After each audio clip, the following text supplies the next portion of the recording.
From the Detroit Free Press, it's Tuesday, May 19th. Here are today's top stories, presented by Bush's Fresh Food Market. Bush's has over 4,000 Michigan products, including the freshest fruit and vegetables, meat, seafood, and baked goods. Stop by one of Bush's 16 locations for the personal service you expect from your neighborhood grocer. For the Detroit Free Press, I'm Kerry Jr. Michigan's Health Department reports 773 new cases of COVID-19 and 24 new deaths. In total, there are nearly 52,000 cases and almost 5,000 deaths across the state. Michigan's coronavirus numbers continue to fall while testing capacity rises. Such an effort led Governor Gretchen Whitmer to relax her stay-at-home order in northern Michigan. Starting Friday, retail businesses, restaurants, and bars can reopen in the Upper Peninsula and greater Traverse City areas. People who can't work remotely will be permitted to return to their jobs. Whitmer says businesses in the northern region must remain cautious upon reopening. And I want to be very clear that these businesses have got to adhere to the worker safety requirements that I mentioned before. Whitmer says city governments have the power to enact stricter guidelines if deemed necessary. Traverse City Mayor Jim Carruthers joined the governor at Monday's press conference. He says he wants Michiganders to exercise safe practices when visiting the city. We want you to come have fun, but we want you to be wise and safe and protect yourselves as well as all of our citizens. A major reason why Governor Whitmer reopened part of the state is because testing efforts have expanded. Whitmer announced Monday that Michigan performed around 16,000 tests per day last week. That's above the 15,000 per day threshold Chief Medical Executive Dr. Janae Caldoun set a few weeks back. Governor Whitmer announced Monday that Michigan residents with mild symptoms and those who must leave home for work can get tested. No prescription is needed and testing is free at most sites. Just last week, the city of Detroit opened testing to all residents 60 and older.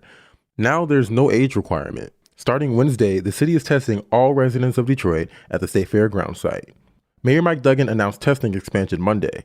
This is the stage Duggan has said he's wanted to reach for weeks. We are one of the few places in the country, and certainly the only place in Michigan, where every single resident can get tested. Proof of residency is required, and to be tested, you must call ahead and make an appointment. Information on what's accepted as proof and the number to schedule a test can be found on the city website. That's the latest. For more information on COVID-19 in Michigan, visit www.freep.com. I'm Frank Witzel with the Detroit Free Press. It's a crappy job, but it just might save lives. The coronavirus is passing right through you, and with every flush, it's going into the sewer. As a result, public officials now hope that by collecting sewage samples, they can track and predict outbreaks. Detroit officials are refocusing a 2-year-old study with Michigan State University that initially was set up to look at whether disease-causing viruses could be detected in the city's sewer system.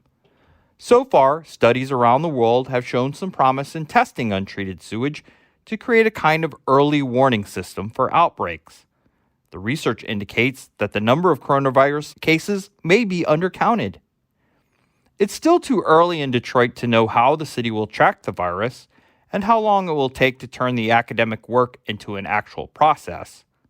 But there's some talk already of using robots to collect the samples. I'm Kirkland Crawford with the Free Press Sports Department and a look at the latest viral sports video.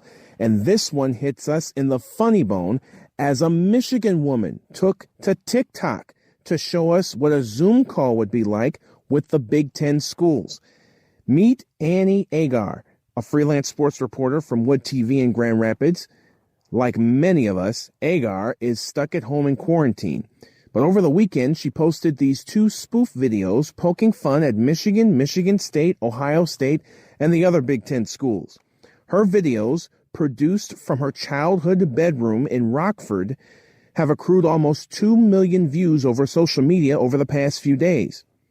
Our Jeff Seidel caught up with Agar on Monday and learned that the hardest part of producing these videos may have been wearing Michigan colors.